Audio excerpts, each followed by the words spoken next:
They say you never hear silence in New York.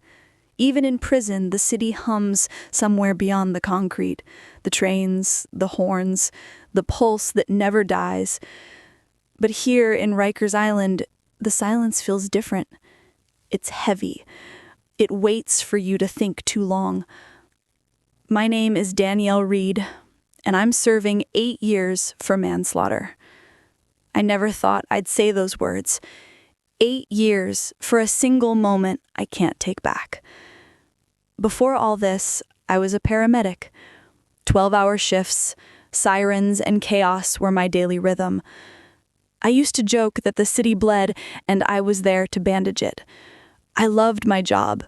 The adrenaline, the purpose, the feeling that I could fix what was broken. But I couldn't fix myself. It started after my younger brother, Marcus, got shot in a drive-by.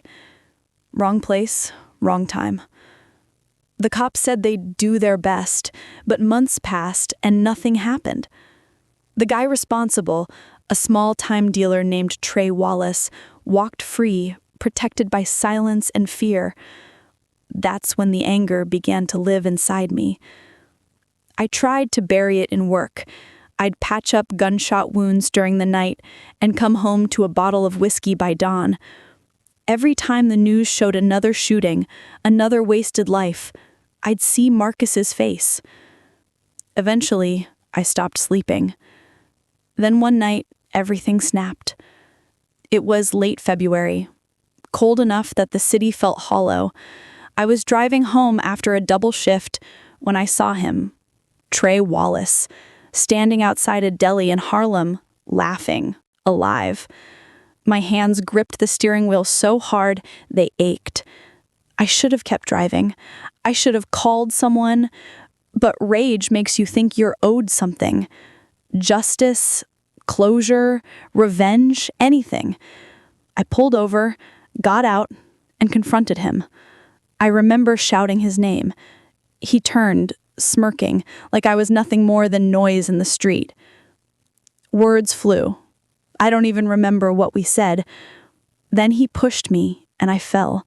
My bag hit the ground. My service knife, the one I used for cutting seatbelts, spilled out.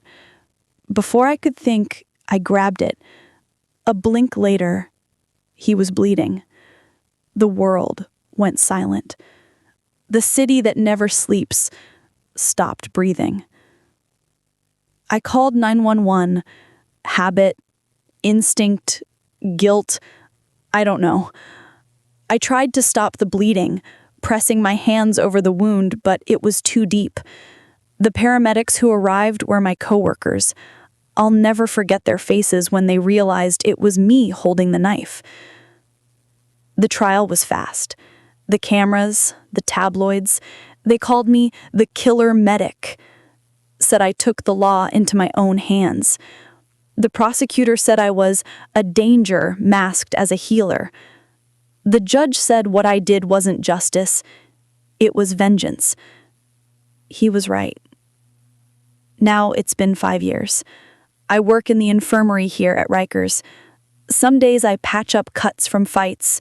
Other days I help women detox from the same poison I once used to numb myself. It's strange. I'm still healing people, just from the other side of the bars. I've met women here whose crimes came from fear, hunger, addiction, the kind of pain society loves to punish but never wants to understand. In a way, we're all the same, broken pieces trying to fit back into a world that stopped waiting for us. I think about Marcus a lot. His smile, the way he used to play guitar on the fire escape, the city lights behind him. I thought getting revenge would bring me peace, but all it did was chain me to the past. Trey's gone, but so is the part of me that used to believe saving lives meant something. Every morning I stand by the narrow window in my cell. I can see the skyline faintly in the distance, Manhattan, rising like a promise I can't touch. Sometimes the wind carries the sound of sirens, and for a moment, it feels like I'm back in the ambulance, racing to save someone. Then the gates clang, and reality crashes back. Last week, I started teaching a first aid class for the women here. At first, no one cared, but then one of them, Tasha, a young girl serving time for armed robbery, asked me why I still bothered.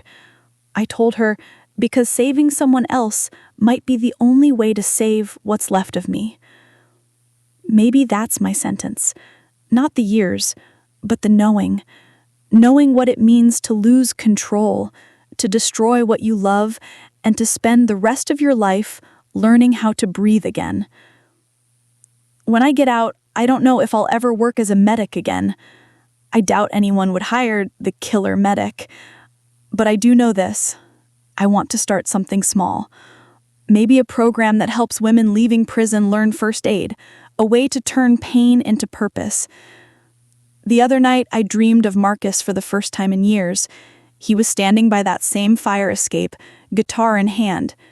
He didn't speak, just nodded, like he forgave me without words. I woke up crying, but it wasn't the same kind of crying as before. It was lighter, somehow. They say New York never sleeps, but maybe it dreams, maybe it forgives too. And maybe, one day, when I step outside these walls, I'll hear the city again, not as a punishment, but as a heartbeat. The same heartbeat I used to chase in the back of an ambulance, the same one that tells me I'm still alive.